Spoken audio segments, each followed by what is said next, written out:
pessoas aqui com a gente. Tudo no esquema? Vamos falar mais um pouco, então. A pessoa que vai falar aqui com a gente, inclusive, pessoal, ela acabou de me confessar ontem de noite que é uma pessoa que, às vezes, tem alguns lapsos de memória, tá? Pensa em uma pessoa que está vindo para cá para poder passar alguns dias em Campina Grande, depois vai viajar, e que deixa a mala chegando atrasado no check-in, no raio-x do aeroporto. Pessoa quase que chega em Campina Grande sem mala nenhuma. Então, o nível de loucura que está acontecendo é tudo muito grande. Pessoal, recebam com uma salva de palmas ele que é, essa eu vou até ler para poder não esquecer, ó, top 3, eleito top 3 pelo Startup Awards, como top mentor do ano. Para quem não sabe, a Associação Brasileira de Startups faz o Oscar do ecossistema de startups do Brasil, e esse cara teve por 3 anos no top 3 como melhor mentor de startups do ano, e também é recordista mundial de kitesurfing. Recebam com uma salva de palmas ele, Luiz Candreva.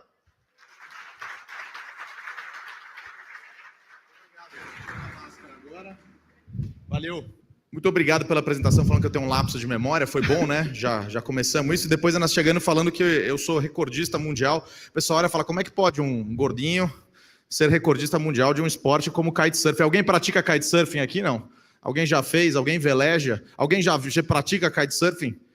Já fez. Imagina como é fazer, né? Mas é verdade, participei de um recorde nesse negócio aí. A gente fez o maior kite parade, maior parade de kite da... Só uma dúvida, isso aqui vai ser projetado lá? Para o pessoal lá Ah, agora sim, agora eu estou vendo isso em 56 telas, então vai ser bom, que eu queria que vocês vissem uma também. E aí a gente fez essa parada aí do maior kite parade do mundo. O recorde era do Richard Branson, aquele cara da Virgin, sabe? O fundador da Virgin, e aí a gente foi lá e bateu esse recorde no Cumbuco, no Ceará, em 2019. Aí depois teve pandemia, então ele não conseguiu bater de novo, né? Porque certamente ele vai, vamos combinar, o cara é bilionário, ele vai achar gente o suficiente para fazer um recorde. Depois a gente bate de novo. Já fica o convite, façam kitesurfing para a gente poder bater o recorde do cara, já vão acompanhando isso. Aqui em João Pessoa, aqui pertinho tem também, então já vão acompanhando. Mas eu vim para falar para vocês de futuro. A gente vai bater um papo e é um baita de um prazer estar aqui logo na abertura, né? Logo depois da abertura, tenho a incumbência de fazer a primeira palestra, o primeiro bate-papo, e a minha ideia é manter vocês acordados. Isso que ele comentou da mala, ontem eu embarcando no lapso, na correria, um baita trânsito em São Paulo, 11 e pouco da noite, eu esqueci a mala no raio-x. Percebi, estava na fila, fiquei na fila, tranquilo, batendo papo com o pessoal e tal, e de repente eu fui tirar o casaco, eu ponho ele apoiado em cima da alça da mala, e na hora que eu olhei, falei, cara, tá faltando algo, né? Tá faltando a mala. E aí conectei os pontos rapidamente, ainda bem que conectei isso fora do avião, porque a certeza que eu ia entrar, ia sentar, ia falar, rapaz, esqueci de algo, né? E lá dentro ia ser mais complicado. Mas felizmente deu tempo de eu sair e buscar a minha mala. A moça ainda fez um questionário, o que tem dentro da mala? Achando que eu estava roubando a mala. Ela estava comentando com o pessoal, é o pior ladrão do mundo, né? Porque o ladrão fica depois do raio-x, ele senta lá e ele fica esperando alguém esquecer uma mala. E, nossa, tá tendo um mega pepino, certeza que tá tendo um problema. O que você precisa? O StreamYard tá aí. Não chegou lá. Só um minuto que a gente vai fazer o StreamYard chegar agora. O futuro é de quem sabe navegar no caos, vocês já vão navegando aí. Tá tudo sossegado, ó, deu errado porque a conexão deu pau, né? Aí é difícil, né? Só um minutinho, pessoal, que a gente está entrando no Broadcast Studio. Olha que coisa chique e tal. Ó, não, agora tira a câmera, tira o som, entra aqui e a gente vai fazer um sharing da minha tela, não é isso? Olha eu ali, já me vi abaixado. Eu estou numa posição diferente aqui, hein? Calma, você está muito nervosa. Isso é muito comum. 3 em cada 10 homens tem. Geralmente o Boston Medical Group resolve esse negócio. Resolvido? Resolvido? Celebração total. Vamos bater palmas pro pessoal da técnica lá que estão aí prontos. Tá ótimo. Olha só. Já tá bom, vocês vão ficar se achando. Calma, estamos no começo do dia. Vamos devagar que não precisa tudo isso. Vamos lá. Olha só. O futuro é de quem sabe navegar no...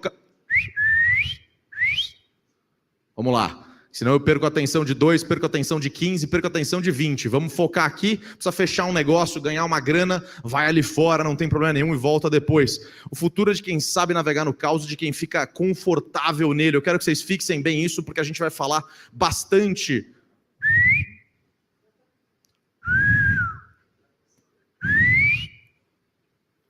É isso. Você vê que delícia que é o silêncio? De vez em quando eu vou parar de falar para no nada a gente ver quem está nu, quem está falando. O futuro é de quem sabe navegar no caos, de quem fica confortável nele. E é assim porque o passado foi de quem soube navegar no caos. A verdade é que o passado foi de quem soube eliminar o caos por completo. Eu falo rápido mesmo, vai ficando cada vez mais rápido, sobretudo com o tempo diminuindo, porque tem um próximo painel depois, eu tenho que alugar um carro. Mas fiquem tranquilos que eu vou, em alguns assuntos, eu vou trazer um pouco mais calma, um pouco mais devagar. Como, por exemplo, eu imaginei que eu tinha colocado esse celular para não apitar, e agora a gente vai colocar ele para não apitar para sempre aqui, e tá tudo certo. Logo no... Vamos, filho, conversa comigo. Que delícia. Vamos lá. A minha ideia hoje é transformá-los em gestores do caos. É óbvio que não vai acontecer uma palestra, não é em coisa de mais ou menos o que 148 minutos que a gente tem para essa palestra. Estou brincando, calma. Já ficou tensa, que ela já olhou e falou, como assim 148 minutos? Não é, obviamente, em uma palestra que a gente vai fazer isso, mas sim que vocês iniciem esse processo e consigam transformar o caos, que a gente associa a uma coisa super negativa, né?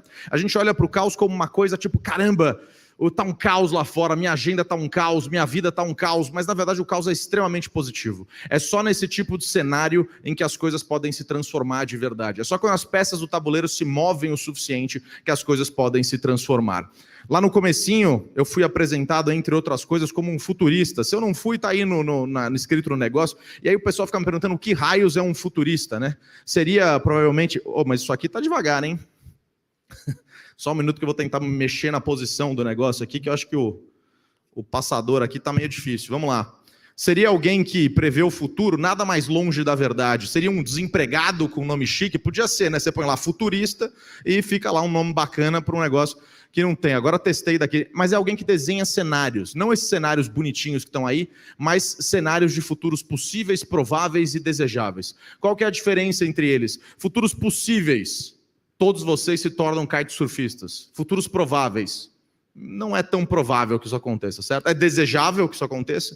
Extremamente. Futuros possíveis. Vai entrar alguém por aquela porta e vai trazer um pão de queijo para cada um de nós. É provável que isso aconteça? Não é provável. Não se iluda. Você está muito iludido. Isso não vai acontecer. É desejável que isso aconteça? Notem que quando a gente identifica do que é possível, é tudo aquilo que está no campo das possibilidades, aquilo que é provável, a partir da análise de tendências, de dados, usando método, usando método, etc., a gente procura identificar o que é provável de acontecer. E aí o que é desejável é aquilo que para a nossa empresa, para a nossa organização, para o nosso governo, seja o que for, é aquilo que é o que a gente gostaria que acontecesse. A ideia é tentar aproximar o que é provável do que é desejável. Beleza até aqui? E nesse cenário a gente trabalha com empresas, governos e com indivíduos. E é curioso falar de governos, né? Porque a gente analisa o governo sempre como uma coisa estável. O governo existe, o dinheiro existe, o Banco Central existe. Mas se a gente analisar essas coisas algumas centenas de anos para trás, elas não existiam, certo? Elas não eram da maneira como elas são hoje. A gente tem a visão de que essas coisas são estáveis e sempre vão existir porque a gente convive nesse ambiente. Mas a verdade é que, assim como empresas, assim como indivíduos, governos e essas instituições também perdem relevância durante o tempo. Também tem a sua relevância sequestrada. E aí a gente trabalhando com uma série de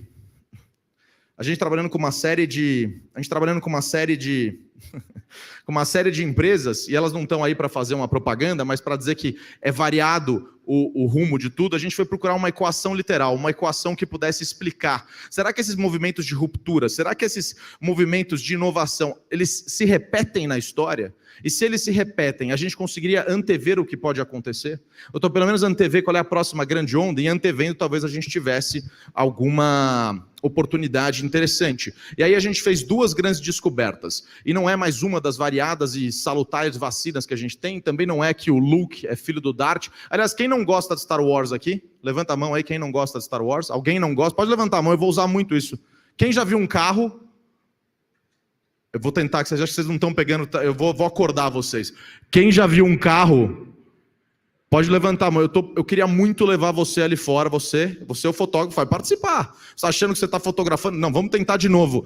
Levanta a mão. Quem já viu um carro? Pode levantar para valer. Pode esticar. O cotovelo. Vai fundo. Pode ir até o fim. Aí, ó. É isso aí. Não é yoga, mas está tudo certo. Tem um pessoal ali que ainda não viu um veículo. Mas muito bem. Eu vou tentando durante o troço. Eu vou usar muito isso da mão. E eu quero que vocês usem. Também não é o que significa cringe. Aliás, se alguém souber o que significa cringe, alguém pode me contar no final esse negócio que está em todos os lugares. Mas foram 8 etapas da disrupção. 8 etapas essas que se repetem durante a história inteira. E eu queria que vocês fixassem muito bem, elas estão aí na tela. Eu vi muito de vocês tirando foto, além do que já foi falado para vocês marcarem Campus Party, etc. E façam isso mesmo.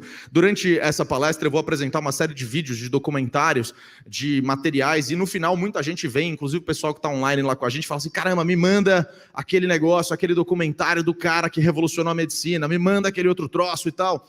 E aí eu acabo esquecendo de mandar para todo mundo, ou eu mando para um, não mando para o outro. Então a gente fez um sisteminha que é o seguinte, se você tirou uma foto, um print screen, você me marcou, por isso que tem aquele negócio lá no canto, você me marcou, um robozinho manda para você hoje ainda, até mais tarde, um link com tudo que tem. Aí é mais fácil, você recebe um e-book e tal. Então quem quiser algum material, nem me pede, porque eu sou demorado para mandar, marca num troço que vocês recebem, tá? Notem que inércia e caos, ambos estão maiores, né? Se vocês analisarem aqui, tanto o caos quanto a inércia, muito maiores do que os outros. Estão muito maiores do que os outros porque a gente transita entre esses dois. Eles são a ambivalência. Eles são... Se você coloca holístico, empoderado e disruptivo em qualquer frase, você vira especialista em todo assunto. Já percebeu esse negócio, não?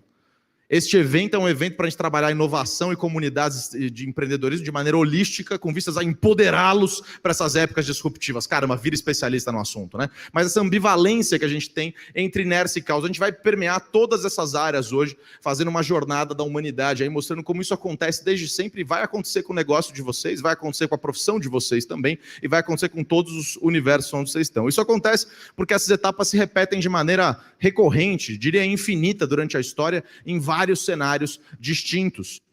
E quanto mais movimento a gente coloca no mundo, mais caos a gente tem. Quanto mais movimento a gente vai colocando, mais caótico fica. Quando a gente cria, por exemplo, a máquina a vapor, a gente coloca mais movimento no mundo, o mundo diminui, em que pese, continua do mesmo tamanho, mas fica mais movimentado. E caos é igual a incerteza. Incerteza é igual a caos. Por exemplo, agora a gente vive uma crise econômica, uma crise sanitária, mas notem que, em essência, essa é uma crise de incertezas. A gente não sabia como resolver o vírus, nos recluímos para casa, não sabíamos como manter as coisas abertas e nós fechamos. Toda a crise humana está pautada na incerteza. No cerne da crise humana existe a incerteza e depois vem as demais, como no caso agora, uma crise econômica, por exemplo. Por nós não sabermos, a nossa programação mental é nos recluirmos, é nos isolarmos, porque evolutivamente o DNA que chegou até aqui foi o DNA que se protegeu, foi aquele que voltou para a caverna e ficou quietinho lá quando alguma coisa tinha uma incerteza. E falando disso, a gente chega no tal do novo... Quem aí não aguenta mais ouvir a expressão novo normal, levanta a mão. Quem não ouviu a pergunta, que ninguém aguenta essa expressão, eu tenho certeza, tem alguém que não ouviu a pergunta ainda. Quem gosta da expressão novo normal? Quem não gosta da expressão novo normal? Quem ainda não ouviu a pergunta? Vamos lá, olha só.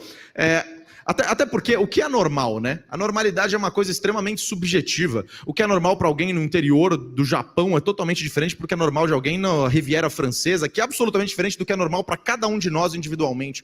A normalidade ela é subjetiva, geolocalizada, extremamente pessoal. Então é importante da gente entender isso. A gente entende a normalidade como uma coisa... Esse negócio de novo normal parece... Porque sempre houve rupturas, mas elas aconteciam de maneira vertical. Para pensar nas locadoras, quando teve aquela ruptura louca das locadoras com os negócios de streaming, etc., né? Blockbuster com Netflix, todo mundo já ouviu esse troço. Aquilo era uma nova normalidade para a galera das locadoras. Imagina, tudo mudando. E por que a gente chama de novo normal agora? Porque aconteceu de uma maneira muito transversal. Atingiu quase todos nós, quase todo mundo no mundo foi atingido do mesmo jeito. Então parece que há uma nova normalidade, mas no final do dia o que houve só é uma adaptação que nós tivemos a uma realidade. O ser humano é bom se adaptando a realidades, e a gente se adaptou e pareceu tão novo e tão rápido que deu ar de nova normalidade. Mas se a gente não vive o novo normal enquanto eu arrumo essa tomada porque eu tô com toque, pronto, arrumado, se a gente não vive o novo normal, a gente vive o quê então? Eu diria que a gente vive o momento da humanidade em que o passador não funciona, mas ele vai funcionar de novo. Aí, ó, a gente vive o melhor momento da humanidade. O que é estranho de dizer, né? Porque se você analisar bem, a gente tem uma série de mazelas, uma série de pepinos para resolver.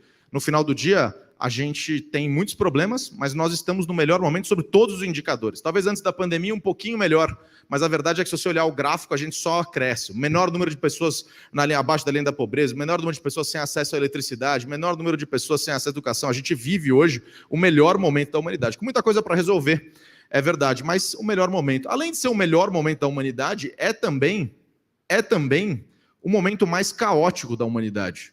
Momento com maior movimento, com maior causa, a gente tem mais conexão. Esses problemas que agora parecem crescer, na verdade eles sempre existiram, agora eles têm visibilidade. Essa é a grande diferença. Quando a gente fala de ESG, que agora está na moda falar de ESG, é o mesmo pepino que a gente tem faz um tempão, só que agora a gente botou um nome novo para vender umas consultorias, uns negócios assim, e daqui a pouco vai ter um outro nome. Mas percebam que os problemas já existiam, agora eles têm maior visibilidade. E se é o momento mais caótico da humanidade, mais caos, igual a mais incertezas, significa que a gente vive uma era de muitas incertezas no todo. Agora, ninguém teve mais... Ô, louco, entrou um som diferente, hein? Ninguém teve mais incertezas do que esses caras aqui. Esses primeiros Homo sapiens tinham um volume de incertezas brutal. Para pensar, esses caras não sabiam onde eles iam morar, se eles iam chegar na casa... Se eles iam dormir no mesmo lugar, saindo de uma caverna, eram nômades, eles não sabiam se iam ter água ou não, de repente caiu um raio numa árvore, começava a pegar fogo, ele não tinha a menor ideia do que estava acontecendo nesse negócio, eles eram coletores e depois de muito tempo caçadores, ou seja, eles dependiam de basicamente tropeçar no alimento, quase que literalmente, certo? Eu tinha que achar um negócio no chão.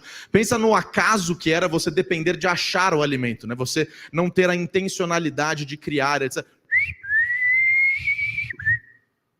Vou pedir para a galera que está ali na porta fazendo aquele meio de campo e tal, não sei o quê, não fazer mais esse meio de campo, por favor, que atrapalha profundamente toda a participação de todo mundo, menos de quem está online. Façam ali fora e depois vocês fazem aqui dentro. Vejam, esses Homo sapiens, cara, tinham um volume de incertezas brutal. E eles, como todo ser humano, foram ótimos resolvedores de problemas. Aliás, a gente tem isso embutido na gente, né? A humanidade tem dentro dela embutido uma capacidade de resolver problema. Todos nós aqui temos uma capacidade infinita de resolver. A gente é bom criando problema também, é verdade, certo?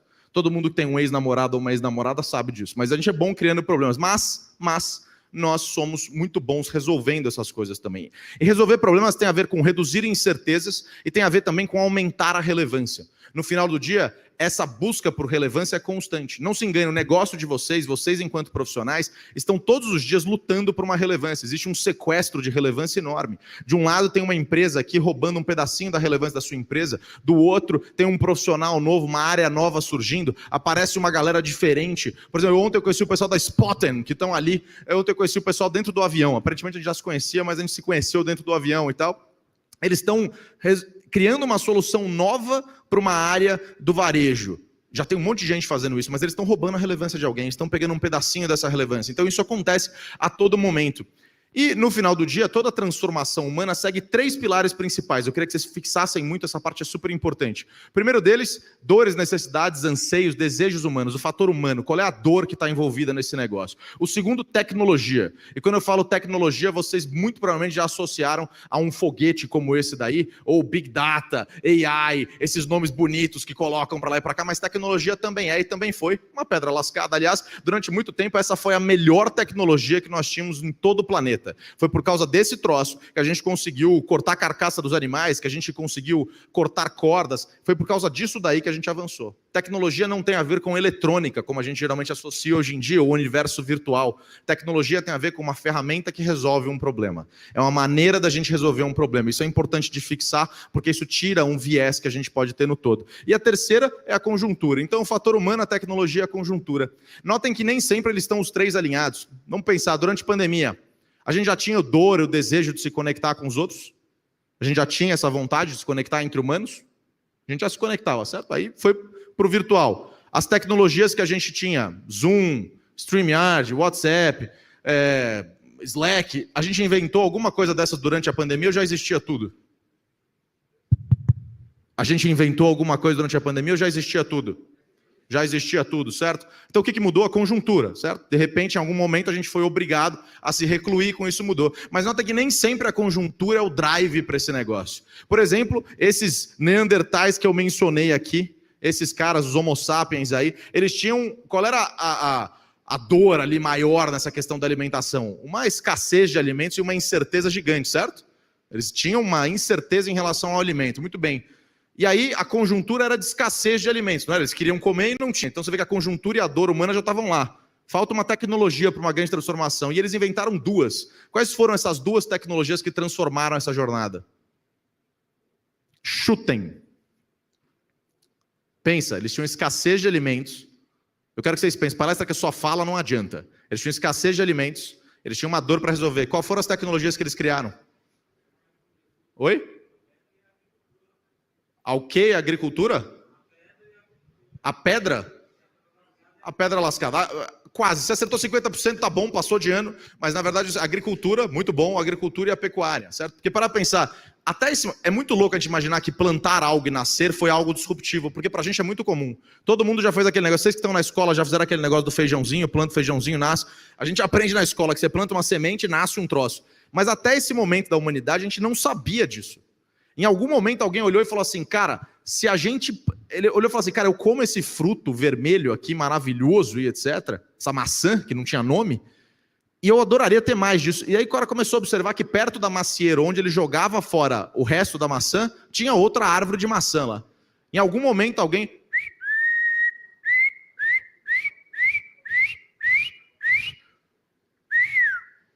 Em algum momento ele observou que perto da macieira nascia outra. E aí o cara falou, cara, será que eu consigo controlar isso? Pensa no acaso, o tamanho do acaso que era você depender da árvore aparecer lá. E alguém um dia começou a plantar e controlar isso. Um domínio absoluto do caos. Esses caras foram, de fato, gestores de um caos tremendo, que era esse caos da alimentação.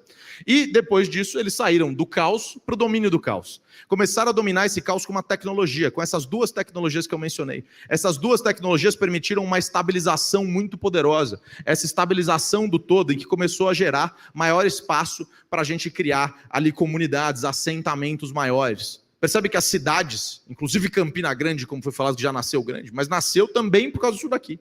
Na origem, lá atrás, se a gente não tivesse alimento em abundância, a gente não poderia ter o volume de pessoas que a gente tem. Muito do que a gente tem hoje de populacional é porque a gente consegue ofertar alimento em maior abundância. Basta ver que nos países onde isso não existe, a gente não tem a mesma oferta, o mesmo volume de pessoas. E a gente chega na inércia, que aliás é o estado que nós gostamos. Nós, enquanto seres humanos, curtimos estar na inércia. Por exemplo, vamos fazer o seguinte agora, vamos mudar todo mundo de lugar. Vocês me olham com ódio, falando, não vou mudar. Se esse cara tá maluco, a gente não gosta de mudança. A gente, mesmo quem fala de mudança, a gente não curte mudança. Mudança é uma coisa que incomoda, porque de novo o DNA que chegou foi o DNA que ficou quieto. Aquele que saía da caverna para ficar explorando toda hora morreu. Não chegou, não teve descendentes. O que ficou quietinho lá na caverna, sem explorar muito, não sei o quê, com certa parcimônia, chegou. Então a gente gosta da inércia. E nessa inércia surgem forças emergentes poderosas. Aliás, se você olhar no mercado, se você trouxer isso para negócios, isso aí é basicamente o seguinte, o diferencial competitivo que a Forbes, aquela publicação americana famosa, indicava que até a década de 90 durava os seus 40 anos, agora dura 3 anos. O que significa que um executivo que passasse antes por uma transformação, quiçá 2, se entrasse bem no final de um ciclo, agora vai passar por 15 ou 20. Então pensa como é insano o volume de transformações que vocês vão passar no dia a dia. Então várias dessas forças emergentes surgem, o que nos leva para as tais das disrupções. E aí eu quero perguntar para vocês o que significa essa palavra da moda tão bonita aí, disrupção. O que significa isso? O que significa? Vamos. Quebra. O que mais? Boa. O que mais? O que mais? O pessoal de lá está ganhando, hein? Ele fez agricultura e aí, o que mais? Vamos, chutem, vamos. Transformação, foi bem, o que mais? Descontinuidade, acho que a primeira vez que eu escutei isso é ótimo. Descontinuidade é muito boa definição para esse negócio. Vou fazer diferente. Me diz uma coisa, entrou uma luz aqui no meu olho bem poderosa, vamos lá. Quem aí já viu um ônibus? Me fala aí quem já viu um ônibus. Desculpa, eu estou tentando fazer um negócio operar aqui. Muito bem, então imagina que nós todos estamos dentro de um ônibus, é o ônibus mais rápido do planeta Terra. Esse ônibus anda 336 km por hora e meio e todos nós estamos lá dentro. De repente, esse ônibus colide na parede mais sólida que existe no planeta Terra. O que acontece conosco a 336 km por hora e meio? Muito bem. Alguém foi na aula de biologia? Quem foi? Foi você que foi na aula de biologia? Quem chutou esse negócio? Foi muito bem. Ótimo. Acertou com esse boné. Esse boné é da onde? Esse boné é estiloso, é do Canadá? Boné é muito estiloso, muito bem. Disrupção é isso, é uma quebra instantânea. Não é um processo que vai crescendo e se manifesta, mas é uma ruptura absoluta. Isso não significa, obviamente, que a empresa de vocês vai desaparecer em um instante, como aconteceu com a gente ali no ônibus, mas pode significar, sim, que o seu mercado inteiro desapareça em 5 a 6 meses. E aí eu pergunto para vocês, quem aí está pronto para o seu mercado desaparecer em 6 meses? Difícil, né? Complicado. O pessoal online pode escrever também embaixo aí, quem estiver pronto. Então notem, já aconteceu várias vezes com diversas empresas em diversos segmentos. A ideia é que a gente consiga evitar esse negócio. Essas rupturas sempre aconteceram na humanidade, não são novidade de agora, elas não são uma coisa nova que surgiu. O que é esse negócio que está aí na tela? A roda. Vocês estão meio ainda com medo, falando, tem uma pegadinha em algum lugar, isso é trauma de professor que colocou pegadinha na prova, e vocês estão traumatizados, o colégio traumatizou vocês, mas as perguntas são bem óbvias, eu já vi um ônibus, já vi um carro, é uma roda, podem acreditar que a resposta é a primeira que vem à cabeça mesmo, podem responder rapidamente, não tem problema. Depois da maior invenção da humanidade, o pão de queijo. Aliás, sem o pão de queijo, eu tenho certeza que nós não teríamos a máquina a vapor. Eu não tenho a menor ideia se o pão de queijo foi inventado em 1572, mas parece uma data boa para ele ter sido inventado, não parece? Você põe ali e fala, cara, parece um momento bom da humanidade. E depois da máquina a vapor, a lâmpada. Aliás, as primeiras lâmpadas do mundo, eu não sei se vocês sabem, mas elas não queimavam. Sabiam disso? Não. Quem sabia, levanta a mão para não parecer maluco. Olha lá. As primeiras lâmpadas do mundo não queimavam. Aí uma hora alguém olhou e falou, cara, se queimar... dá muito bom para vender mais lâmpada, né? Daí começou a queimar lâmpada, por acaso. Agora tem as lâmpadas que não queimam mais, as de LED, né? E depois, em 1909, os irmãos Wright inventam um avião nos Estados Unidos. Mais ou menos. Eu gosto muito daquele cara ali no canto, ali, ó. Esse cara aqui do canto eu aprecio muito, porque pensa só, 1909, você não tem avião, certo? Você não sabe o que é isso. Aí, de repente, você está parado ali olhando e, de repente, está caindo uma parada dessa na sua frente. Tem um cara correndo, tem um outro dente, você não sabe o que está acontecendo, mas você tem uma certeza inquestionável, vai dar merda. Com perdão do francês, o cara olhou e falou, rapaz, deu ruim. Certeza que deu ruim nesse negócio. E ele estava correto, porque de fato eles enfiaram a cabeça no chão. Mas em 1906, sim, o Santos Dumont, brasileiro, mineiro, nós sabiam que o Santos Dumont, inclusive, inventor do relógio de pulso, não sei se sabiam disso, junto com Louis Cartier. O Santos Dumont foi lá e inventou o mais pesado que o ar, depois de 14 tentativas, mais uma, voou lá no Campo de Marte, em Paris, e conseguiu. Isso aí é uma réplica, inclusive, o cara fez uma réplica de verdade que voa mesmo. Isso aí é um vídeo de verdade, não é uma montagem, vai voar até o chapéu dele, acho que já voou e tal. Sabe que, uma pequena anedota, sabe como é que a gente tem certeza que isso aí foi inventado por um brasileiro? Como é que chama aquele negócio ali embaixo? Trem de pouso. Aí para pensar. Você está bolando uma parada, tipo a Ana, que está contando uma história ali no fundo. Aí você está bolando uma parada nova. Você está criando um negócio. Você está assim, ô Louis Cartier, nada de pousar o trem e tudo lá. Está arrebentando toda a parte de baixo, sim, que eu estou tentando pousar. 14, já detonou todos os 14. Precisa inventar um trem para pouso. Trem de pouso.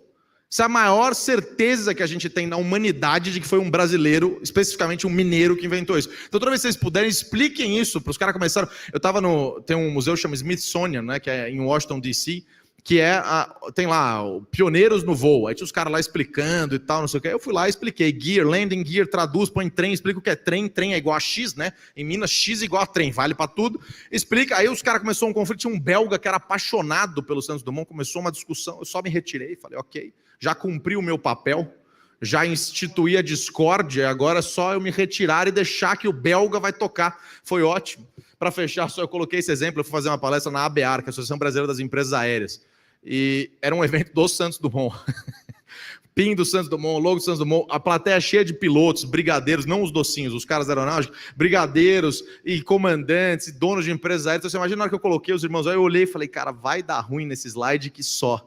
Na hora que eu coloquei os irmãos Wright lá, o pessoal me olhou com ódio, falando, quem foi um imbecil que contratou esse cara, né? Porque você não tá vendo onde você tá. Acelerei rapidamente, cheguei no slide do Santos Dumont aqui, aí eu senti um amor, assim, sabe? Como se fosse uma avó olhando pro neto recém-nascido. Dali pra frente, o que eu falasse estava valendo, não tinha mais erro, tava tudo resolvido. Mas muito bem. Depois a gente inventa o computador, que não era esse daí, mas ele fica muito bem enquadrado aí na tela. E mais à frente ainda a gente inventa o World Wide Web. Alguns de vocês devem ter acessado, o Dom Jorge, que está por ali, que vai falar daqui a pouco, já acessou? Aquele site que começa com X, termina com vídeos? Tá certo, então, tá tudo beleza? Muito bem, vamos lá. Intimidade é isso, a gente vai... E aí depois a gente inventou essa parada aí. O que é isso aí? O que é esse trem aí? Podem chutar. Chutem. O podem chutar é um jeito educado de falar chutem. Entendeu? Chutem. O que é isso? É a mesma coisa que está na mão desse cara aí. O que é isso aí? Um vidro. Agora vocês foram nessa. Infelizmente, essa é a única que é uma pegadinha de verdade. Só porque eu falei para vocês que não é. Isso aí é alumínio translúcido. Pensa que doido. Alumínio parece vidro, né? É alumínio translúcido. E aí, esse negócio, eu estou atendendo uma empresa chamada Amata, eles fazem prédios de madeira, que é uma coisa mais comum fora do Brasil, eles estão trazendo para cá. E aí, eu fui procurar tecnologias que pudessem ser disruptivas para quem está desrompendo as coisas, né? Encontrei essa parada, que nem é tão novo, né? 2018.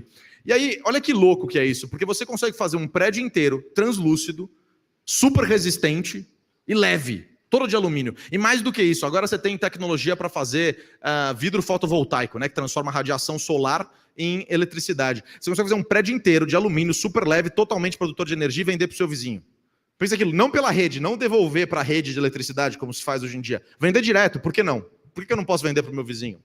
Antigamente a tecnologia exigia que eu tivesse um mega complexo, um consórcio de 3 países para fazer Itaipu e pôr energia lá no além, Belo Monte, sei lá do quê. Agora você consegue, pela tecnologia que tem hoje, fazer ela de maneira distribuída, dispersa. O futuro é distribuído. A gente vai falar sobre isso. Então notem como a tecnologia permite algumas coisas novas. Você vai poder. E aí o seu concorrente não é uma nova usina de eletricidade. É um prédio que pode ser feito com essa tecnologia e está pago em 2 anos e pouco.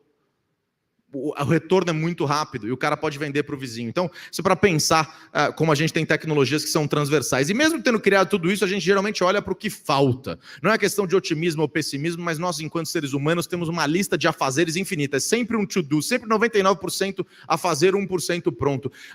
Quem tem pets aí? Quem tem cachorros ou gatos, etc. Alguns deles já teve no veterinário em algum momento, certo? E a gente sempre olha e fala, cara, eu tenho 26 cachorros, eu sou doido com adoção de cachorro. É verdade, não é um modo de dizer não. O pessoal fala assim, aí tem algum problema, você fica, essa medicina veterinária não sabe nada, tá super atrasada, porque não consegue resolver e tal. Ou quem já teve algum parente internado e tal, já esteve internado, você olha e fala, caramba, olha que não consegue resolver, falta isso, falta aquilo. Mas se a gente olhar para trás, olha a quantidade de coisa que a gente já conseguiu resolver. A gente tende a olhar para o que falta. O que não é uma questão de pessimismo. Esse desejo de sempre querer mais nos faz ser o melhor resolvedor de problemas que já existiu no universo inteiro.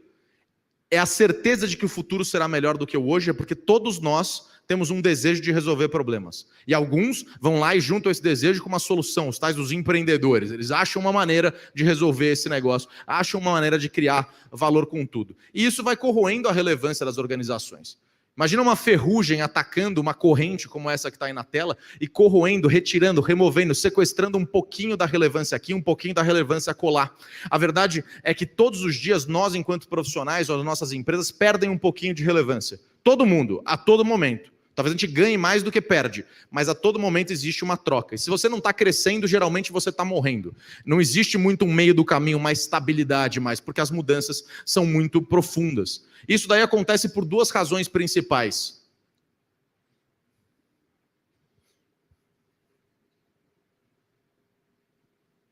Tá muito curioso, vocês não têm ideia como eu estou curioso até o final, eu vou querer saber o que é, daqui a pouco eu vou falar com vocês para saber o que é que eu estou curioso. Que ela deslizou, eu gostei demais. Primeira delas, acesso.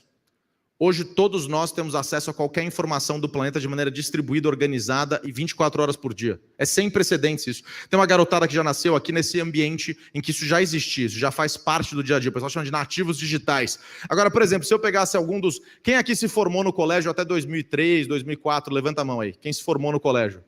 Se eu falasse para vocês assim, o senhor não está levantando a mão por qual razão, hein? Só porque, senão tem um pessoal mentindo ali também, Dom Jorge. Eu vi uma galera que não levantou a mão ali, ó. Tô de olho, viu? Dá para saber a idade. Só de olhar para vocês dá para saber já, viu? Alguns não, alguns estão super conservados. Mas olha só, se eu falasse para vocês o seguinte, você está lá no primeiro colegial, anos 90 e alguma coisa, ou 2000, fala assim, vai lá e faz um raio laser. Onde é que você procura informação para fazer isso? Hã? Biblioteca, certo? Você vai lá, biblioteca e procura informação no quê? Na Barça. Para os jovens, a Barça é o Google com menos informação de papel, tá? Mas assim, você vai procurar informação na biblioteca. Você vai achar um livro de ótica, de repente, um livro de mecânica, e a chance desse raio laser dar certo é menos 14, certo? Assim, a chance de você fazer um acidente é muito maior. Se você entrar na internet hoje, no YouTube, e procurar vídeos de como fazer um raio laser, tem 40 mil vídeos lá. Aliás, tem um vídeo de como encher um copo d'água. Alguém já viu esse vídeo, não? Tem 11 milhões de views. Um deles está ali. Você já assistiu? Contribuiu? Aprendeu? Consegue ensinar a gente como encher um copo d'água? Tem certeza? Eu ia te chamar aqui. É? Tá bom. Tem assim, primeiro passo, pega um copo. Passo 2, coloque embaixo da torneira. Passo 3, abra a torneira. E se vocês não sabem, assistam o resto no YouTube, é mágico o resto, o que acontece. Mas o fato, eu quero dizer o seguinte, se tem esse tipo de lixo online, tem tudo online. Tem toda a informação do mundo. Quem durante a pandemia procurou como entreter os filhos em casa, como fazer uma receita diferente em casa lá já, todas, levando. Como cozinhar, sei lá o quê, como fazer um rosbife com molho de mostarda. Não dá certo. Certo? Mas assim, a gente procura, a gente tem acesso. Então a gente tem acesso à informação para resolver as coisas. E a segunda coisa, o mindset, o modelo mental. A nossa cabeça mudou. A gente tem um desejo de protagonismo. A gente tem um desejo de resolver as coisas. O ser humano, ele agora, sempre houve empreendedorismo, mas agora esse desejo pujante, a gente vai falar de comunidades empreendedoras daqui a pouco. Essas coisas que surgiram agora, esses movimentos aparecem porque você tem um monte de gente querendo resolver coisas, querendo marcar o seu nome, querendo resolver problemas e com acesso para isso. Então você tem um monte de gente vendo problemas e um monte de gente com acesso para resolver isso. Então, você imagina o volume de coisas que aparecem nesse cenário. E aí, mais movimento, cada vez mais movimento, quanto mais movimento, mais caos. E como a gente já falou, o futuro é de quem sabe navegar no caos e de quem fica confortável nele. Eu diria até mais, o futuro é de quem sabe incutir o caos, de quem cria o caos para os outros. Se você só fica confortável, você está se adaptando. E toda vez que você se adapta, você perdeu relevância. Por menos que seja, você perdeu alguma relevância até você se adaptar. Para pensar, se você sentiu a corrente mudando, você começou a nadar um pouco mais, você perdeu um pouco de espaço. Agora imagina que você é capaz de criar a corrente, certo? Um negócio meio Poseidon, mas você tem que ser o cara que incute o caos, que cria o caos para os seus concorrentes. Vamos, filho, é para lá. Opa! Spoiler, o que é caos para alguns é normalidade para outros. Parem para pensar que, na verdade, quando, por exemplo, as locadoras que eu falei, tá rolando lá uma coisa caótica com as locadoras, etc. Para os caras tá uma baita de uma bagunça, mas para os streamings está tudo normal. Tá super tranquilo. Para Netflix, velocidade de cruzeiro. Então, nem sempre o que parece caos, e para você pode parecer que o mundo inteiro está em caos, pode ser que seja só você, pode ser que seja só a sua área, pode ser que seja só o seu concorrente. Quem aqui cresceu durante a pandemia? Quem teve negócios que cresceram durante a pandemia? Levanta a mão aí. Quem teve negócios que não cresceram ou diminuíram durante a pandemia? Muito obrigado pela sua sinceridade. Quem está mentindo? Vamos lá, mas acontece, certo? E veja que as mudanças na peça do tabuleiro faz isso. Um pouco cresce, um pouco diminui e tal. A questão é estar preparado para quando houver um caos desse, a gente consiga usar isso como uma força propelente para o futuro, para frente. Isso nos leva para o futuro dos negócios, né? E o futuro dos negócios tem 3 lições que eu queria passar para vocês sobre o futuro. 3 lições bem importantes para a gente pontuar aqui. Vamos lá. Primeira lição, o futuro não comporta juízo de valor. Marquem bem esse negócio, o futuro não comporta juízo de valor. O que significa isso? É como se fosse chover amanhã. Não importa se você gosta ou não, se você acha bom ou não. Se você não for Zeus, você não impede a chuva. Você pode sair de casa e tomar chuva, levar um guarda-chuva ou não sair de casa. Então, basicamente ou você se adapta, ou você não joga o jogo, ou você navega bem nesse jogo mesmo com chuva. Se a gente faz juízo de valor sobre o futuro, a gente cria vieses. A gente cria um viés desse negócio, a gente tendencia a querer falar, não, mas na minha área isso não vai acontecer porque a ordem dos advogados vai impedir não sei o que lá. Não, na minha área o sindicato XPTO vai... A inovação é fluida, é como se fosse um rio. Você pode pôr quantas pedras você quiser no meio que ele vai achar uma maneira de passar para o outro lado.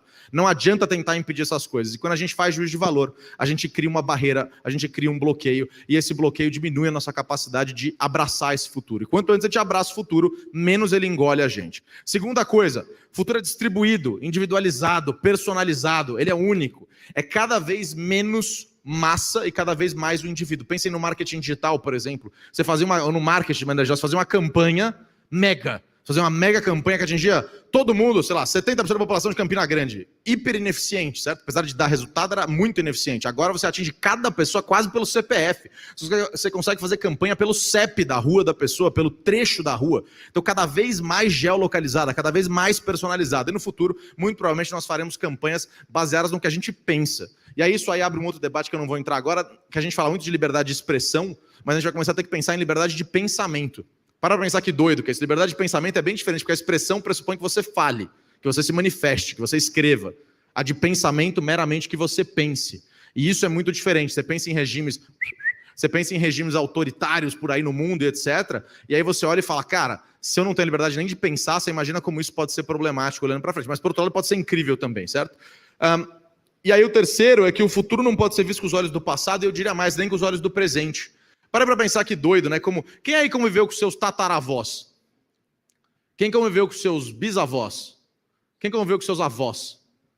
Pais, tios, primos, amigos.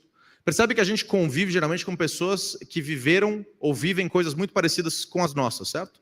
A história dessas pessoas, por mais que os nossos avós e alguns bisavós tenham passado pelas grandes guerras e tenham outros movimentos, o mundo era muito parecido. Há 100, 150, 130, 160 anos, o mundo era muito similar. As estruturas macro do mundo eram muito similares. Agora, vai 300 anos para trás. É bem diferente, né? Aí para pensar que louco. Quando a gente olha e fala assim, caramba, os gregos eram bárbaros, esses caras, eles pegavam e escravizavam os povos que eles dominavam. Isso é um absurdo e tal. Para hoje. Na época era o modelo econômico. Quando a gente olha para o futuro, a gente provavelmente vai ter a mesma distorção. Essa distorção que a gente tem olhando para trás é uma distorção que a gente pode ter olhando para frente. E faz a gente ter vieses também de falar assim, cara, não, essas transformações não vão acontecer. Por exemplo, daqui uns 40, 50 anos, a gente vai olhar e falar assim, caramba, você deixava um advogado ficar fazendo contrato repetitivo, tudo igual, toda vez? Vocês tinham alguém no caixa do supermercado, que não é uma profissão que tem nenhum, obviamente é uma profissão super honrada e etc, para hoje. Mas olhando para frente, uma função repetitiva que faz a pessoa repetir o mesmo processo à torta e direito o dia inteiro, todos os dias, para sempre, Ana, é uma função que me parece desnecessária, olhando para o futuro, já que a gente tem tecnologia para isso. Talvez o pessoal do futuro vai olhar para trás e julgar a gente, falando assim, caraca, eles eram trogloditas, eles deixavam as pessoas fazendo tarefas repetitivas o dia inteiro. Para pensar como o tempo muda a nossa percepção em relação ao todo. Vai 300 anos para trás, tem o Império Turco-Otomano, você tem uma série de mudanças na estrutura do mundo. É importante a gente entender isso, porque senão a gente fica preso nisso. Então, tenho essas 3 lições muito claras para vocês. E a gente falou muito daqui até de passado e etc. E se você olhar bem, a gente cria as mesmas... Eu acho que não tem o áudio aqui, eu vou tentar liberar o áudio para ver o que acontece, mas eu acho que não vai. Não vai sair só aqui para mim, não adianta. Muito bem, a gente cria soluções para problemas que sempre existiram. Pode ver que as soluções são diferentes, mas os problemas deles nos acompanham há muito tempo. O problema navega junto com a gente enquanto experiência humana muito mais do que as soluções. As soluções mudam e cada vez com uma velocidade maior. Isso pressupõe que as transformações são mais elevadas hoje em dia. E aí a gente falou muito sobre passado até aqui, e eu falei para vocês de futuro também, de desenho de cenários futuros. Mas a verdade é que a gente só tem um lugar em que a gente pode agir. O passado serve para a gente aprender com ele, o futuro serve para a gente almejar, mas no final do dia a gente tem que agir, estar presente no presente. É aqui onde as coisas podem acontecer. Desenhar cenários de futuro tem a ver com existir agora e construir agora. Ajudar a construir esse amanhã. E isso nos leva para a dispersão de não óbvios. E esse ponto talvez seja o principal ponto do que eu queria que vocês pegassem. E isso é um recurso para que vocês prestem atenção, porque não é o principal ponto. Mas, agora que vocês já prestaram atenção, mas é um ponto importantíssimo, tá, para o todo. O que são não óbvios? São as rupturas que aparecem a partir de uma disrupção original. Então imagina que você tem uma ruptura enorme lá e embaixo disso você tem outras menores que são poderosas. Por exemplo, App Stores. Quantas lojas de aplicativo tem no mundo? Vamos, quantas lojas de aplicativo tem no mundo? Você está certo, pode, não tenha dúvida. Eu vi que você está fazendo assim devagarzinho, meio tipo foto, mas não, pode fazer assim, 2, não tem erro não, é isso. Aí ó, ainda deu essa virada no final, muito bom. Tem 2 lojas. Nós conseguiríamos construir uma loja de aplicativo? Até consegue. Vai ter relevância? Não muito, certo? Agora, quantos de nós podem construir um aplicativo? Percebe a ruptura que a loja permitiu? O iPhone, mais a primeira App Store, depois a Google Play. Olha o tamanho da quantidade de empresas. O Uber existe valendo bilhões porque tem a App Store. Parte do valor de trilhões da Apple, do Google e etc. vem porque eles têm um ecossistema de bilhões de empresas embaixo. Vou dar um outro exemplo. Quando eu compro carne no supermercado, como é que ela vem para você? Como é que ela chega para você? Como ela chega para você? Vem numa bandejinha, assim, certo? Numa embalagem, etc. Né? Vem com plástico, filme, ou vem num saquinho, etc., com uma etiqueta. Muito bem.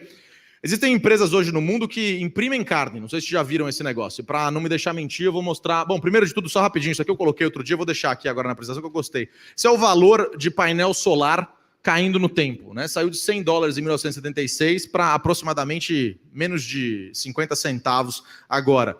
Toda vez que a gente olha uma tecnologia nova, a gente coloca várias barreiras e fala, não, é muito caro, isso não vai rolar e tal. Hyperloop. Quem sabe o que é o Hyperloop aí? Levanta a mão. Quem não sabe o que é o Hyperloop? Levanta a mão. Quem não ouviu a pergunta ainda? Vamos lá. O Hyperloop é um trem de altíssima velocidade que faz, por exemplo, Campina Grande, Brasília em 10 minutos, 15 minutos. Essa parada já existe, já é real, assim. Ela não é um negócio ainda espalhado, mas ela já existe, a tecnologia já existe. Custa $1 bilhão por quilômetro para implementar. Mas custo nunca é impeditivo para a tecnologia, porque no longo prazo esse custo despenca. Então é importante de entender esse negócio. Essas empresas que imprimem carne, tem várias delas, como por exemplo a Mosa Meat, a Memphis Meat, várias empresas do mundo fazendo esse negócio. Carne impressa, não é plant-based, é carne mesmo, proteína animal feita in vitro, em laboratório e depois impressa numa impressora 3D. O que esse negócio significa? Ah, mas parece uma sola de sapato e não sei o que, etc. É o começo da tecnologia, certo? É o comecinho da tecnologia. Mas essa parada aqui permite que você funda duas coisas que eram separadas, a produção e a distribuição. Pela primeira vez na história, elas duas ficam fundidas em uma coisa só. Mais do que isso, quem aí não comeria uma carne dessa aí feita em impressora 3D? Levanta a mão. Quem aí de você? Fica com a mão levantada, quem não comeria. Vocês têm micro-ondas, não? Vocês não têm micro-ondas? Quem tem micro-ondas e não comeria? Levanta a mão. Daqui a um tempo a gente vê o que acontece. Por que eu vou te explicar o negócio? Por exemplo, essa carne aqui, uma almôndega da Mosa Meat, custava $330 mil em 2018. Uma almôndega desse tamanho, $330 mil. Hoje, a mesma almôndega custa $5. Não 5 mil, 5. Está caindo substancialmente. Mais do que isso. No longo prazo, isso aqui ocupa 93% menos espaço, 95% menos eletricidade, 93% menos água. E, obviamente, com isso, um monte de problemas que nos acompanham pela produção de carne vão desaparecendo. Mas o ponto principal é o seguinte. Isso aqui tem um potencial de custar um filé mignon, custar R$2, por exemplo, o quilo. E aí, a grande maioria da população do planeta se alimenta de embutidos enlatados. Essa é a verdade. Não tem acesso a alimentos de alto valor como nós aqui temos.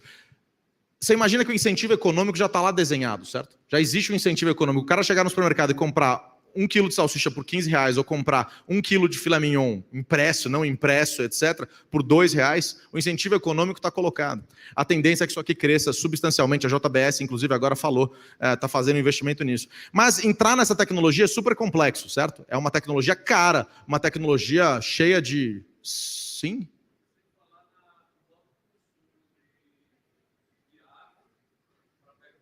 Isso. Exato. Então, assim, muitos dos problemas ambientais que a gente fala muitas vezes são resolvidos por isso aqui. Não que não tenha papel para os ativistas, sem dúvida que tem, isso é legal. Mas isso aqui resolve, de vez, soluciona. Talvez não seja uma solução que prepondere, talvez seja. Mas meu ponto é o seguinte, entrar nesse mercado é super complexo, certo? Quimicamente, é caro, exige um monte de pesquisa, é PhDs para cá, PhDs para lá. Provavelmente nenhum de nós aqui, ou talvez só alguns poucos, poderiam entrar nesse mercado de verdade, certo? Mas a grande maioria de nós aqui temos um impacto, somos impactados com isso. Por exemplo, se a carne vinha numa bandejinha, o que acontece com o cara, o estoquista do supermercado? O que acontece com o cara que fazia a etiqueta? O que acontece com o cara que fazia a cola, a tinta da etiqueta? O caminhoneiro, o diesel que ia no caminhão, o cara que produzia o pneu? O que acontece com a fazenda? O cara que fazia a cerca? O antibiótico injetado, tanto o produtor quanto quem injeta o antibiótico? O que acontece com os grãos? 33% dos grãos no mundo são utilizados para alimentação de equinos, bovinos e suínos. Aqui no Brasil é um pouco diferente, mas na média do mundo, 33%. O que acontece com qualquer produto que você coloca 1/3 a mais no mercado? O que acontece com o valor desse produto? O que acontece com o valor desse produto? Cai. A nossa economia é 26% baseada no quê? Agro, de maneira geral, certo? O que acontece quando a carne está sendo impressa e o que acontece quando os grãos têm 33% menos de valor? O que acontece com a nossa economia? Lembra quando eu falei que governos de países também sofrem com isso? A gente atende alguns entes públicos justamente nessa linha, de como é que você mantém a relevância do que você tem como força hoje. O Brasil tem como força isso. Pra vocês terem uma ideia, o país que tem mais patentes desse tipo de negócio é Singapura. O Fundo Soberano de Singapura é o país que tem maior número de patentes desse tipo de carne impressa. E aí para pensar que louco que é isso, né? Um país 5,5 milhões de habitantes, uma cidade-estado super pequenininha, não tem espaço para ter um pasto e talvez seja o dono da alimentação do futuro. Isso tudo para dizer que a concorrência às vezes aparece de uma maneira muito transversal e não linear. Isso aqui não surgiu de dentro dos grandes conglomerados, etc. Surgiu de outra frente. O questionamento que fica aqui para vocês é: qual é o não óbvio da indústria de vocês? Onde é que está a grande ruptura, a grande transformação que vai levar a pequenas transformações embaixo na indústria de vocês? Isso é importante de entender porque nessas transformações há menos concorrência, é menos custoso, é mais fácil de entrar e nelas as oportunidades são maiores. Então se perguntem, onde é que estão os não óbvios da minha indústria? Qual é a grande ruptura que vai gerar oportunidades diferentes para a gente depois? E aí depois disso a gente vai para conflito, vai para o caos. O conflito é basicamente o taxista batendo no Uber, as empresas de telecom tentando impedir você de usar banda. Lembra que teve aquele negócio de limitação de banda larga? Lembra que não tinha espaço, não sei o quê? Isso é o conflito. Todo bicho acuado, menos um Golden Retriever, vai te atacar de volta, certo? Um Golden Retriever não, mas todos os outros bichos vão te atacar de volta. E aí a gente chega no presente, onde a gente de fato tem que fazer. Notem que caos e inércia maiores, e o que a gente começou a perceber, está escrito ali no cantinho, alguns de vocês não vão ver, espiral, a gente começou a perceber que caos e inércia se aproximam cada vez mais, cada vez em intervalos menores eles vão se conectando. O que acontece quando dois pontos num círculo vão se aproximando? A gente vai afunilando, a gente tem uma espiral. E numa espiral em que provavelmente nós viveremos só entre caos e inércia, quase numa corrente alternada em que o caos deve preponderar. E por isso o futuro é de quem sabe navegar no caos e de quem fica confortável nele. Eu espero que a essa altura já esteja claro. Se a gente não estiver ambientado nisso, nós seremos engolidos. Não adianta a gente achar que é bom ou não é bom. Isso ocorrerá de alguma maneira. Nesse cenário, o objetivo é dar longevidade para a relevância dos negócios, longevidade para a relevância de vocês enquanto profissionais. E aí eu separei aqui o que a gente chama de Hexachaos. São 6 passos que a gente aplica nas empresas, ou que a gente já viu sendo aplicados e que funcionam, ou que tem se mostrado, caiu um alfinete em algum lugar aí, que tem se mostrado de maneira eficiente. Não tem receita de bolo, não tem fórmula secreta, mas tem 6 coisinhas aí que a gente tem aplicado que eu quero que vocês tirem daqui como aprendizados. O primeiro deles, foque nas dores básicas. Qual é a dor que você resolve no mundo? Qual é a dor que o Uber resolve no mundo? Qual é a dor que o Uber resolve no mundo? Mobilidade, certo? Levar algo do ponto A ao ponto B. O pessoal fala mais barato, mais prático, sem dúvida, é mais barato, é mais prático, são diferenciais competitivos super importantes. Mas, no final do dia, é levar algo do ponto A para o ponto B. Notem que essa dor acompanha a gente desde as cavernas, certo? A gente ia a pé, cavalo, carroça, Carl Benz inventa o carro a combustão, depois Zipcar, carro alugado, e aí Uber, e se inventaram o teletransporte, o Uber desaparece. Teletransporte, inclusive, esse que já existe, não sei se vocês já viram, a Universidade de Viena, na Áustria, fez... Alguém já viu isso? Teletransporte de fóton de luz? Ninguém? Alguém lá? Olha lá, não sou maluco, ó. Ali também, ótimo, boa. Sabe, sempre bom quando aparece alguém que fala, até parece isso. Aí depois a gente acerta aquele cachezinho de leve. Mas os caras conseguiram teletransportar uma partícula super essencial de fóton de luz. Óbvio que para fazer uma molécula é muito mais complexo, mas o ponto é, a gente já sabe como fazer. Agora a gente só precisa da capacidade computacional para de fato fazer esse negócio acontecer. Então, notem que se o Uber fica preso em ser um aplicativo para transporte de carros, ele morre. Mas se ele for uma ferramenta para mobilidade, ele prepondera. Vou dar mais 3 exemplos disso bem rápido. Primeiro, Goodyear. O que a Goodyear faz? Pneu. A Goodyear hoje se posiciona como uma empresa de acessórios para mobilidade. Que parece a mesma coisa, mas não é. É bem diferente. Hoje, acessórios para mobilidade pode ser o pneu. Mas no futuro pode ser que não tenha pneu e você continua preponderante. Outra empresa, a Nike. O que a Nike faz? Tênis, artigos esportivos, certo? A Nike agora está tentando sair do Dow Jones e ir para a Nasdaq, empresa de bolsa de tecnologia, porque ela quer se posicionar como uma empresa de tecnologia para wellness, tecnologia para bem-estar. Pensa como é diferente isso. Daqui 30 anos descobrindo que correr sem tênis é melhor, a Nike de hoje empacota. A Nike do futuro cresce, aumenta, se torna uma empresa mais relevante. Essa transformação não é só pôr na parede ou pôr no site, é de fato transformar a organização por dentro para que ela comece a focar nas dores, nos problemas que elas resolvem, não no que elas fazem. Qual é a dor que um jornal resolve? Esse exemplo é importante para vocês fixarem, esse ponto é chave. Qual é a dor que um jornal resolve? Informação. Para que serve a informação? Para nada, tipo dinheiro, né? O dinheiro é um meio para algo, um meio para pagamento, um meio para poupança, um meio para investimento. A informação é um meio para quê? Conhecimento é informação de smoking. Mesma coisa, mas mais bem vestido. Para quê? Vai chover amanhã, leva um guarda-chuva. Hã? Prevenir, tomar decisão. Alguém chutou tomar decisão aí, eu escutei, muito bem, foi bom. Tomar a decisão. A empresa X comprou a empresa Y, compra ações da empresa. Percebe que a tomada de decisão está no cerne desse negócio. Como é que um jornal ganha dinheiro?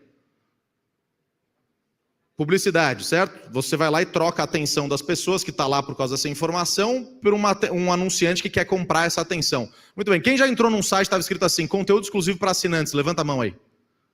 Quem assinou? Quem procurou um outro site e leu de graça? Como é que esse modelo está vivo ainda, entendeu? Tipo, é só mostrar, aí você entra no site e fala assim, jornalismo é difícil, nos doe R$1. Você fala, é um mendigo virtual, né? Não, então você não pode pegar o teu negócio e ir lá e falar assim, meu negócio é muito difícil para mim, então me dá uma grana. Não, você tem que entregar valor. Percebe que quando você fica preso no modelo de negócio, os jornais acharam que o modelo é informação, mas informação é commodity, todo mundo tem, todo mundo produz, boa ou ruim, mas a informação é commodity. Hoje em dia o acesso é muito brutal, então você não tem mais a exclusividade da informação. O modelo de negócio é um modelo de tomada de decisão, e não de acesso à informação.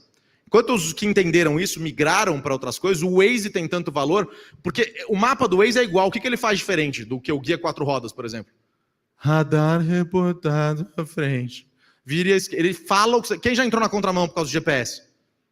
Ele fala o que você tem. Quem nunca usou GPS? Vocês sabem usar melhor do que eu. Ou ele fala o que você tem que fazer. Ele toma a decisão por você. A gente terceiriza a tomada de decisão. O valor está na tomada de decisão. Vamos lá.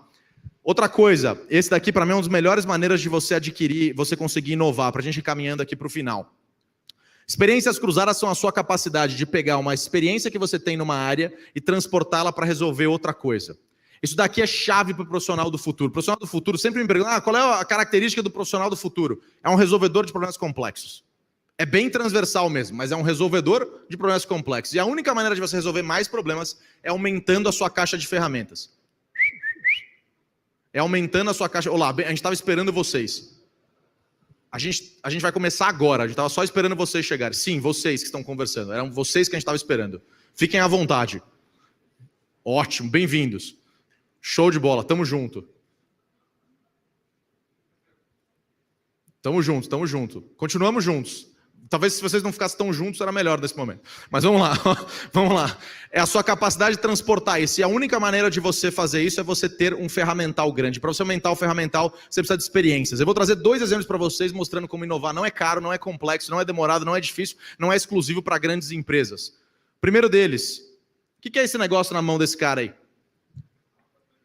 Mapa do metrô da onde? De Londres, muito bem. Mapa do metrô de Londres. Vocês sabem como surgiu o metrô no mundo, não? Em 1808, as 8 companhias de trem de Londres resolveram se unir para formar o primeiro sistema de trens interligados do planeta Terra. Então, 8 empresas se fundiram. Óbvio que teve um monte de demissão, porque tem um monte de sobreposição das funções. E, além disso, eles tiveram que criar um mapa novo. Eles deram o nome de Underground para essa empresa e criaram um mapa. O primeiro mapa de metrô é muito mais parecido com esse. Esse aqui é o terceiro que é colorido. O primeiro era branco e preto. Agora, deem uma imaginária o seguinte. Sai daqui, ó, desse canto aqui da esquerda e vai lá para aquele canto na direita lá. Como é que você conecta esses 2 lados aí? Parece difícil, né? Tem praças, rios, parques, um monte de coisa em cima do mapa que complica. Ao final do primeiro mês, as pessoas que usavam o sistema ficaram completamente perdidas. E em ficando completamente perdidas, elas tinham que sair das estações, procurar onde elas estavam e voltar para dentro das estações, pagando uma passagem agora mais cara, o que fez com que o número de passageiros caísse. Então você imagina que você fez uma mega fusão e aí o número de passageiros começou a cair no negócio. Bom, a Underground desesperada foi lá e mapeou esse problema e abriu um concurso para que um monte de gente fizesse mapa. E se inscreveram vários cartógrafos muito famosos, etc., e renomados, e todos eles foram lá e criaram as suas soluções de mapa. Se inscreveu um cara chamado Henry Beck. Henry Beck era um engenheiro eletricista que foi demitido nessas demissões que eu mencionei, ele trabalhava na Underground, foi demitido, e criou um mapa com regras muito claras. O mapa de Henry Beck tinha linhas verticais, horizontais ou em 45 graus, equidistância entre os pontos, pontos geométricos, pontos com formas geométricas aqui, pontos de interesse, não é feito sob escala, não tem curvas, pode dar uma olhada. Se você der um passo para trás, isso aí não parece um circuito de computador? Henry Beck utilizou a habilidade que ele tinha para criar circuitos eletrônicos e aplicou isso para um mapa. Entendendo que a dor essencial de quem está debaixo da terra não é se tem parques, rios ou praças em cima da minha cabeça, mas é para que lado eu vou, vetor, e quanto eu tenho que andar para esse lado, e como é que eu me conecto nesse sistema. Ele criou um sistema muito mais interessante que impacta bilhões de pessoas todos os anos desde então, e ele recebeu para isso R$ 1.600 trazidos a valor presente. Inovar não é caro, não é complicado, desde que você entenda o que você está fazendo. Ele entendeu a dor da galera. Não importa se você faz 3 cursos para a direita ou 5 para a esquerda, porque você não tem controle sobre esse negócio, certo? Você só vai ter ideia para que lado você vai. Isso aí, o mundo inteiro hoje usa esse negócio. Para mim, um baita exemplo de inovação e pouca gente conhece esse negócio. Outro eu vou dar esse. Quem tem filhos aí, levanta a mão com o número de filhos aí. Pode levantar a mão com o número de filhos. 2, tem um pessoal com 5 ali, é verdade. 1, tem um pessoal em dúvida, fez meio assim, falou não sei e tá, vai estar tudo certo. Esse exemplo vai ser particularmente tocante para vocês. Esse cara aí chama Matt Might. Ele é um cientista PhD de ciência da computação da Universidade do Alabama, nos Estados Unidos. E ele caçou o assassino do filho dele. O assassino do filho dele não é uma pessoa, mas uma doença que atinge menos de 100 pessoas no mundo, uma doença que impede o desenvolvimento muscular, a produção de lágrimas no canal lacrimal, e lá pelos 17, 18 anos, todo mundo que tem essa doença acaba morrendo. E ele, como todo pai e toda mãe, tentou de toda maneira salvar o filho dele. E nenhum médico conseguia identificar. Sabia que era genético, mas não conseguia identificar o que era. E procurava, ia atrás, etc. E nada dava certo. E aí ele se colocou a pensar. Ele falou, cara, eu trabalho com código, né? O que é código? Uma série de letras, números e símbolos que indicam um sistema digital, faça ou deixe de fazer alguma coisa, certo? Meu filho tem um problema genético. O que é o DNA? Uma série de letras que a gente atribuiu que indicam um sistema biológico, faça ou deixe de fazer alguma coisa. E aí que vem a parte genial do negócio. Ele falou, cara, se eu consigo encontrar um problema nesse código, nesse código, nesse código, nesse código, se eu consigo encontrar um problema nesse código, o que me impede de encontrar um problema nesse código aqui? Ele pegou o programa que ele usava para debugar, para encontrar bugs, para encontrar defeitos no código de computador, adaptou para fazer isso biologicamente, mapeou o genoma dele, da esposa e do filho, que é um negócio relativamente barato de fazer, hoje com $150 você faz isso, e colocou isso para rastrear e encontrou um duplo recessivo. Isso aqui são imagens de um documentário chamado Superhuman, que conta isso em 3 episódios, o primeiro com 19 minutos, muito mais complexo do que eu estou contando agora para vocês, e depois os outros também. E aí ele encontrou esse duplo recessivo, que por si só já é genial, né? Já bateu todos os laboratórios. E aí ele criou um outro programa de computador que rastreia a Anvisa, a FDA, a Agência Europeia de Medicamentos, atrás de remédios, que pudessem incutir a produção das substâncias necessárias que o filho dele precisava, e encontrou no remédio de arritmia cardíaca que ele mesmo tomou, e depois administrou para o filho, e o filho dele chorou pela primeira vez com 9 anos. Pensa que louco que é isso. Esse cara criou uma maneira de solucionar um problema de saúde usando um programa de computador, sem nunca ter entrado numa faculdade de medicina na vida. Esse cara é fundador de um negócio chamado Precision Medicine, a medicina precisa. Aquela que não atinge mais 97,7% da população com poucos efeitos colaterais, mas cada um de nós de maneira individualizada. É um dos maiores cases de inovação que eu conheço no planeta. Alguém já conhecia isso aqui? Esse cara tem toda essa galera aí que ele está ajudando. Como eu falei, tem 3 episódios. O segundo mostra como eles estão usando isso para câncer. E o terceiro mostra como eles estão usando isso, inclusive, para parte das vacinas de RNA que a gente teve agora. Notem como a concorrência é completamente transversal. O cara usou a habilidade que ele tinha para codificação para criar uma solução de medicina. Ninguém na comunidade de medicina está... Óbvio, o ímpeto e a motivação do cara era brutal, né? Salvar o filho, que inclusive continua vivo. Mas ele conseguiu usar essa habilidade. Então, quais são as experiências que vocês podem ter e adquirir durante a vida que vocês podem usar para resolver problemas cada vez mais complexos usando a tecnologia que aparece? Veja que mapear o genoma era uma coisa caríssima, hoje custa $150. Tudo bem, dá para comprar um apartamento, mas são $150, é acessível. Antes custava $1 bi, certo? Então, hoje é acessível às pessoas. Como é que você faz essa transversalidade? Para a gente caminhar aqui para o final, quem aí já viu que errar é bom? Levanta a mão aí, quem já viu que errar é bom? Quem já chutou o pé de uma cadeira? Foi bom na primeira vez? Foi bom na 19ª? Errar é uma merda. Mas vai acontecer. Invariavelmente a gente vai chutar uns pés de cadeira durante a vida. E aí tem 2 coisas importantes com o erro. A primeira delas, aprender com o erro. E aprender com o erro não tem a ver com você se arrepender de um erro, mas tem a ver com você entender por que você errou, desconstruir isso e criar um novo processo, testar a hipótese dar certo. Dá um trabalhão, certo? Mas você consegue de fato evoluir. E a segunda eu vou trazer um esportista brasileiro, Rubinho Barrichello. A gente acha o Rubinho engraçado, eu vejo uma galera dando risada. O Rubinho foi o 2º melhor piloto do mundo durante 3 anos seguidos. Mas nós julgamos, todos nós os seres humanos, mas o brasileiro especialmente julga demais. O vice-campeão. Quem torce pro Vasco? A gente sempre, lá, vascaíno ali. Você sofre com esse negócio. Mas o segundo é legal, né, cara? O segundo é bom, não é tão ruim, não. O segundo é melhor que o 16º, né? Imagino eu. Então, percebe? A gente tem um julgamento muito forte em relação ao todo. E quando a gente faz isso, a gente limita o nosso espaço para erro. Aonde você não pode experimentar, você não pode. Onde você não pode errar, você não pode experimentar. E se você não pode experimentar, a inovação morre. Lembra a segunda descoberta que eu falei logo no começo? A segunda descoberta é que existe um montante de relevância no mundo. Imagina uma garrafinha cheia de relevância. Conceito abstrato. Essa relevância vai sendo distribuída entre as empresas e vai sendo espalhada entre os profissionais. E a gente começou a olhar e falar, cara, não é possível que tenha um montante X desde o começo e isso seja distribuído. Algo deve aumentar essa relevância. Tem coisas hiper relevantes hoje e outras continuam. Por exemplo, o Google é super relevante, sequestrou a relevância de páginas amarelas, bibliotecas, etc. O Zoom, durante a pandemia, teve o mesmo valuation de 12 companhias aéreas, né? Então, das 12 principais, o mesmo valor de mercado, ele sequestrou a relevância. E a gente percebeu que a única coisa que aumenta a relevância é a inovação. Então, percebe o tamanho do problema onde você não pode errar? Não é o erro da negligência, do descaso, é o erro da tentativa, o erro da busca do novo. Se você não pode errar, você não pode experimentar. E se você não pode errar, você não pode experimentar. E se você não pode experimentar, você não inova. E se você não inova, a sua empresa está perdendo relevância com certeza. Permitam o erro e se você trabalha em algum lugar, abra esse espaço para que o erro seja aceito, um erro da tentativa, um erro do novo. Por fim, destruam sempre o seu modelo. É super importante.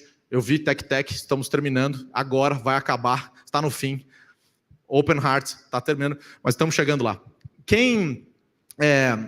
Pensa nas logos. Isso aqui é muito fácil de pôr num slide, né? Mas é difícil de fazer. Isso aqui é bem difícil de fazer. Um pouco do que a gente faz na EO hoje é isso, é ajudar as empresas a equilibrarem, fazer essa gestão da ambidestria. Como é que elas equilibram a receita presente e a relevância futura? Como é que você equilibra essas duas coisas? Isso não é um negócio tão simples de fazer. Pensa nas engenheiro de obra pronta é meio sacanagem, mas vou usar um exemplo do passado. Pensa nas locadoras de vídeo. Quando surgiu lá o streaming da vida, qual é a dor que você resolve indo à locadora de vídeo?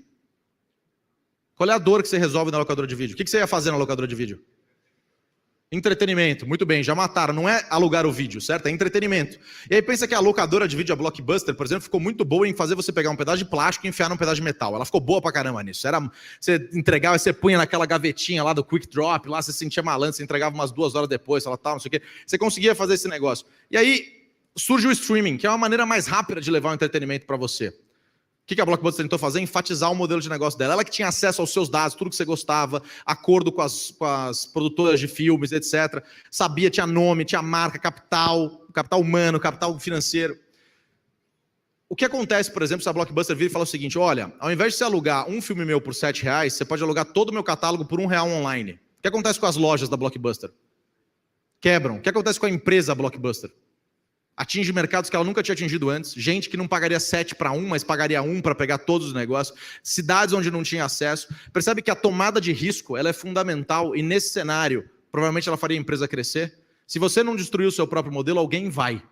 É uma ilusão você imaginar que você vai ficar protegido porque você não destruiu. É a ideia de ficar na inércia, mas no final do dia é necessário que você destrua, porque senão alguém vai fazer. Você tem a melhor posição para fazer, você quer ser dono do seu mercado e não do seu modelo de negócio. O modelo de negócio é um câncer corporativo, ele mata as organizações. As organizações viram escravas do modelo de negócio, quando na verdade vai ser ao contrário. Então é super importante que vocês sempre destruam o seu modelo, a gente pode aprofundar isso aqui depois, eu não quero alongar para não dar... estender mais o tempo. Calma, você está muito ansioso, Ana, mas está muito... Isso eu já falei, 3 em cada 10 homens tem isso aí, e o Boston Medical Group resolve isso já. Fica calmo, você está acabando, mas você vai ter um momento, eu já vou te chamar. Olha só, slide mãe, aquele que se você perdeu alguma coisa, é a hora de você registrar. Primeiro, a grande inovação é a velocidade. Rupturas sempre aconteceram. O que mudou é que agora elas são mais rápidas, mais intensas e acontecem num ciclo cada vez maior. Tem etapas que se repetem e lutar contra essas etapas é assinar a certidão de óbito. Pode ter certeza que se você tentar ir contra, você não impede a onda de chegar à praia. Então você precisa aprender a surfar enquanto ainda dá. E nesse cenário, para isso, você precisa dar longevidade para a sua relevância enquanto profissional, enquanto empresa. E não tem receita de bolo, mas tem 6 coisas e um 7º que a gente colocou ali de brinde no negócio. Primeiro deles, você precisa saber qual é a dor que você resolve. Não é o que você faz, é o que você resolve. É bem diferente. Aquilo que você faz não necessariamente resolve alguma coisa. A segunda é que você não deve se apegar aos seus modelos de negócio. Como eu falei, eles são tipo uma âncora dourada, mas custou muito, foi difícil de fazer, e não sei o quê, e foi caro. Não importa, porque ela afunda do mesmo jeito. Não se apeguem a essa âncora dourada e saibam entender que a madeira podre flutua mais do que essa âncora de ouro. Terceiro desafio, status quo. Se você chegar aqui e as cadeiras estiverem todas colocadas dessa maneira, ou vocês mexem na disposição, ou alguém vai fazer vocês mexerem. Lembra quando eu falei para vocês mudarem de cadeira que vocês não gostaram? Imagina alguém chegar e falar, vão mudar de cadeira a cada 10 minutos. Ninguém vai gostar desse negócio, certo? Então, mexam vocês nisso. Busquem experiências cruzadas. E aqui é tudo. Vai aprender a cozinhar, vai aprender carpintaria, vai aprender... Busquem experiências. Vai ouvir gente que pensa diferente de você no espectro político, financeiro, econômico. Vai buscar maneiras de você aumentar essa caixa de ferramenta, porque o profissional do futuro precisa desse ferramental para resolver problemas cada vez mais complexos. Pegando a minha cola aqui, permita a experimentação, lembra, onde você não pode errar, você não pode experimentar, e se você não pode experimentar, a inovação morre, e por fim, destruam o seu modelo de negócio. O 7º é para dizer que a melhor maneira de você abraçar, você elogiar o passado, elogiar o que trouxe até aqui, que às vezes é uma restrição nas empresas, né? A empresa fala, pô, mas a gente fez tanto para trás, a melhor maneira de você valorizar isso é de você, de fato, abraçar o futuro. Eu falei, aqui tinha uma música empolgante, vocês podem imaginar a música empolgante rolando, etc. Eu falei muito de futuro para vocês, mas na verdade... Tudo isso se remete para desenhar para frente, para conseguir entender o que a gente pode fazer hoje. Então, meu convite é que a partir dessa Campus Party daqui, que na segunda-feira, ou hoje ainda, ou amanhã, vocês levem para dentro das organizações de vocês, empresas, governos, seja o que for, e vocês consigam, de fato, executar essas coisas e criar um futuro um pouco melhor, sem ser piegas, um futuro um pouco melhor do que o todo. Meu convite é o que a gente pode fazer agora em 2021 ainda e já no ano que vem. Pergunta final é, onde é que vocês estão nessas 8 etapas? Onde é que vocês estão como profissionais? Onde é que estão as organizações de vocês nesse todo? Espero que tenha sido produtivo para vocês. E antes da gente finalizar, a gente vai fazer um negócio, pode vir para cá, que você vai fazer junto comigo. A gente berra a urra, e o pessoal online vai berrar a urra também, escreve URRA, 1 ou 2 ou 3 pontos de exclamação. Então eu queria pedir que vocês levantassem. E olha, está tendo um tum-tum até. Pode levantar todo mundo, já berrar um urra. Já berrar, vai ter urra, sempre tem urra, não tem jeito. Vamos lá, ó. Vou virar aqui. Mas é para celebrar, nunca teve um em Campina Grande. É a primeira vez que eu tô aqui, é pra gente fazer um movimento. Pode ser, posso contar com vocês para dar um berro poderoso ou não? Tá bom, achei que demorou um pouco, mas foi. Vamos lá. Ó, a gente tá aqui, ó, Campus Party, em Campina Grande. Quem aprendeu algo novo aí, levanta a mão. Quem aprendeu algo novo aí, coisa boa. E agora já mandar um urra daqueles, hein? Um urra pra assustar a galera que tá lá. O pessoal da técnica levantou a mão também. É isso, tamo junto. Vamos lá, pessoal. 3, 2, 1... Urra! Valeu, galera. Muito obrigado. Aproveitem, o evento tá incrível. Senhoras e senhores, Luiz Candreva, uma salva de palmas. Muito obrigado, Candreva. Pessoal, muito bom. Recadinhos da paróquia. Quem vai participar do Ideaton e ainda está aqui dentro, levanta a mão para mim. Quem vai participar do Ideaton, por favor, pode se direcionar lá para fora.